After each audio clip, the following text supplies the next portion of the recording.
हे आरोप हास्यास्पद आहेत आणि त्याची कारणं स्पष्ट आहेत। सर्वप्रथम ह्या महिलेला, ज्यांचं नाव तुम्ही आत्ताच सांगितलं, पवार, यांना आजपर्यंत मी आयुष्यात एकदाही बघितलंही नाही आहे। त्यामुळे त्यांना धमकवण्याचा प्रश्न उद्भवत नाही। एक नंबर 2, आपण धमकवतो कधी, जेव्हा आपली बाजू कमजोर असेल तेव्हा।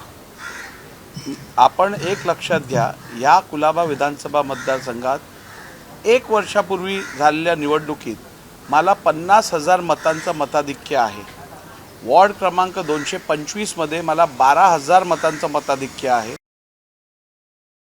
20 मध्ये मला 14,000चं मताधिक्य आहे।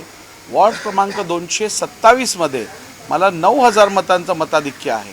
त्यामुळे माझ्यासाठी हे तिन्ही वॉर्ड अत्यंत सुरक्षित आहेत आणि म्हणूनच भारतीय जनता पार्टीचा विजय ह्या वॉर्डातनं निश्चित असताना कोणालाही धमकावण्याचा किंवा कोणालाही विड्रॉ करायला सांगायचा प्रश्नच येत नाही।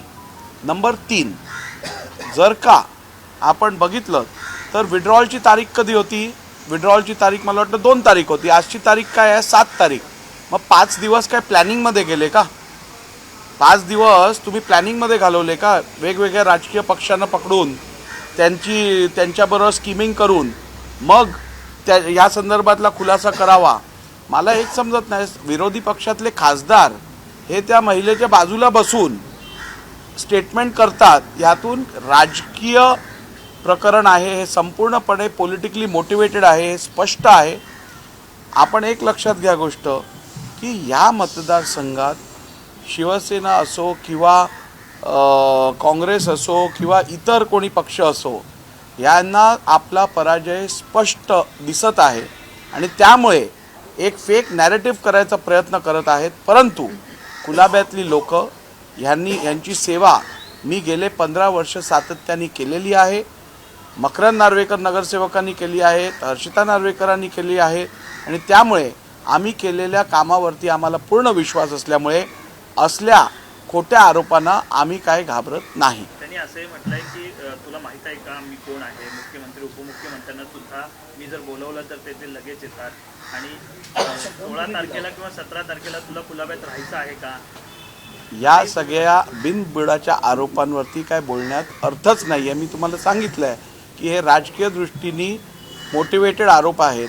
हा व्यक्ती जो हे आरोप करत आहे, मला वाटतं त्याचं नाव दीपक पवार आहे। मी आत्ताच हे आरोप ऐकल्यानंतर थोडीशी माहिती घेतली आणि असं समजून येतं आहे की गेल्या वर्षी झालेल्या लोकसभेच्या निवडणुकीत या व्यक्तीवरती स्वतःवरती गुन्हा दाखल आहे की ह्यांनी शिवसेना पक्षाच्या उमेदवार यामिनी जाधव विरुद्ध जो उमेदवार इकडनं उभा राहिलेला अपक्ष, त्याला विड्रॉ करण्यासाठी धमकावलं व पैशाचं आमिष दिलं। या संदर्भातला FIR कफपरेट पोलीस स्टेशनमध्ये नोंदवलेला आहे। याची माहिती मला आत्ताच मिळालेली आहे। त्यामुळे अशी लोक जे स्वतः हिस्ट्री शीटर्स आहेत, ज्यांचा हा प्रोफेशनल धंदा आहे उमेदवाऱ्या भरून पैसे उकळण्याचा, त्यांच्यासाठी हे सगळं कारस्थान दुर्दैवाने राजकीय पक्ष पण त्याच्यात मदत करून समाजात एक चुकीचा मेसेज पाठवण्याचं काम करत आहेत। हे जर राहुल नार्वेकरांबरोबर घडू शकतं तर उद्या तुमच्याबरोबरही घडू शकतं, ह्याची आपण नोंद घ्यावी। आणि त्यामुळे अशा समाजकंटक जी लोक आहेत, नेगेटिव्ह ॲटिट्यूडची लोक आहेत समाजात, त्यांना समर्थन देणं हे अत्यंत समाजासाठी घातक आहे। आणि म्हणूनच मी अपील करतो की जनता 16 तारखेला अशा वृत्तीला संपवून टाकेल। ज्या पद्धतीने तुमच्या विरोधात हे सगळे मुद्दे जे आहेत ते गेल्या काही दिवसापासून काढले जात आहेत, काही जुना राग तुमच्या विरोधात काढला जातोय का? नाही, हे तर निश्चित आहे। बघा, या तिन्ही वॉर्डांमध्ये शिवसेनेने तर आपण बघितलं असेल, मला एक समजत नाही, जर का ह्यांना वाटत असतील ह्या उमेदवार एवढ्या चांगल्या आहेत आणि या एवढ्या सक्षम आहेत आणि ह्यांना एवढी मदत करायला पाहिजे, तर ह्यांना पहिली तुम्ही उमेदवारी का नाही ना? आज ज्या वेळेला तुमच्याकडे कुठचाच मुद्दा राहिलेला नाही आहे, तुमच्याकडे कुठचाच निवडणूक लढण्यासाठी विषय राहिलेला नाही आहे, कुलाब्यात ज्या प्रकारचं अभूतपूर्व विकास काम झालेलं आहे ते बघितल्यानंतर कुठचाही मुद्दा राहिला नसल्यामुळे आता अशा प्रकारचे अत्यंत घाणेरडे प्रकार हे विरोधी पक्षाकडनं होत आहेत। उद्धव ठाकरे यांच्या पक्षाकडून तुम्हाला वेगवेगळ्या प्रकारात अहो ह्यांना निवडणुकीत उभे करायला उमेदवार मिळत नाहीत, त्यामुळे वॉर्ड सोडून देतात. सामान्य उद्धव बाळासाहेब ठाकरे गटातला सामान्य कार्यकर्ता जो आहे, आज त्याची परिस्थिती बघा. इतक्या मेहनत करून त्यांनी मतदारसंघात काम केलं आहे, पण पक्षाला स्वतःसाठी तिकीट घ्यायची पण हिंमत होत नाही.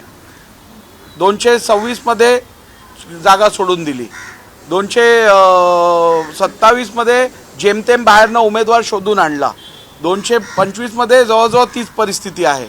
त्यामुळे एकूण आपण बघितलं तर ह्यांना स्वतःची काहीही कामं दाखवण्यासाठी नसल्यामुळे आणि नॉन इश्यू त्यांच्याकडे झाल्यामुळे, त्यांच्याकडे कुठचाही मुद्दा राहिला नसल्यामुळे आता अशा प्रकारचा फेक नॅरेटिव्ह सेट करायचा प्रयत्न होत आहे. त्या संदर्भामध्ये कोर्टामध्ये देखील एक याचिका टाकण्यात आलेली आहे की ज्या पद्धतीने तुम्ही सगळ्या निवडणुकीच्या काळात धमकवले असं. कोर्टात याचिका प्रत्येक नागरिकाचा अधिकार आहे. कोर्टाने पण त्याची दखल घेतली नाही. कोर्टाने पण सांगितलं ज्या वेळेला सुनावणी करायची असेल त्यावेळेला सुनावणी करू. या प्रकरणात कुठचंही तथ्य किंवा अर्जन्सी दिसत नाही. त्यामुळे यातून दिसून येतं केवळ आणि केवळ मतदारांना आणि समाजात एक चुकीचा मेसेज पाठवायचा, कन्फ्युजन निर्माण करायला बघायचं. आणि ही सगळी मंडळी 5 दिवस झोपलेली, त्यांना आज जाग आली, निवडणूक जवळ आल्यावर तर जाग आली. त्यामुळे दिसून येतं या सगळ्या लोकांनी जे आज आरोप करत आहेत त्यांनी 5-5 कोटी रुपयाची स्वतः विड्रॉ करण्यासाठी 5 कोटी रुपये मागण्याची पण कामं केलेली आहेत. परंतु मला आत्ता निवडणूक लढवायची आहे जनतेसाठी, जनतेला चांगले उमेदवार निवडून देण्यासाठी सहकार्य करायचं आहे. त्यामुळे या बाबतीवरती अधिक बोलण्यात मला काही रस नाही. तुम्हाला असं काही फोन आले होते का? कारण 5 कोटी देताय का किंवा किती? या सगळ्या संदर्भातला खुलासा लेखी आपण निवडणूक आयोगाकडे जो करायचा आहे तो करणार आणि तक्रारी पण ज्या करायच्या आहेत त्या करणार. विधानसभा अध्यक्षांचं कार्यक्षेत्र जे आहे ते फक्त विधानसभेपुरतं आहे, बाहेर ते असा अधिकाराचा वापर करू शकत नाही असा विरोधकांकडून गेली 2-3 दिवस आरोप होतोय. त्यामध्ये काय तथ्य आहे? सर्वप्रथम मी विधानसभा अध्यक्ष तर आहे, परंतु कायद्याचा पण विद्यार्थी आणि प्रॅक्टिसिंग ॲडव्होकेटही राहिलेलो आहे. त्यामुळे कायदा काय आहे याची मला भरपूर जाणीव आहे. विधानसभेचा अध्यक्ष म्हणून राज्याच्या जनतेला न्याय द्यायचं काम मी सभागृहात आणि सभागृहाच्या बाहेर सातत्याने करत आलो आहे. माझ्या कार्यकाळात अभूतपूर्व असं कामकाज या विधानसभेत झालेलं आहे. आणि जर का एखादं समाजात योग्य परिस्थिती नसेल किंवा चुकीचं काम घडत असेल तर त्या संदर्भातली तक्रार किंवा नोंद योग्य त्या एजन्सीकडे देणं हे माझं कर्तव्य आहे. आणि त्यामुळे माझ्याकडनं कुठच्याही प्रकारचा दबाव किंवा हस्तक्षेप निवडणूक प्रक्रियेत झालेला नाही आहे. आणि हे एक संपूर्ण अहवाल जो आहे तो पण निवडणूक आयोगाकडे गेलेला आहे आणि त्यात खऱ्या परिस्थितीचा उल्लेख झालेला आहे.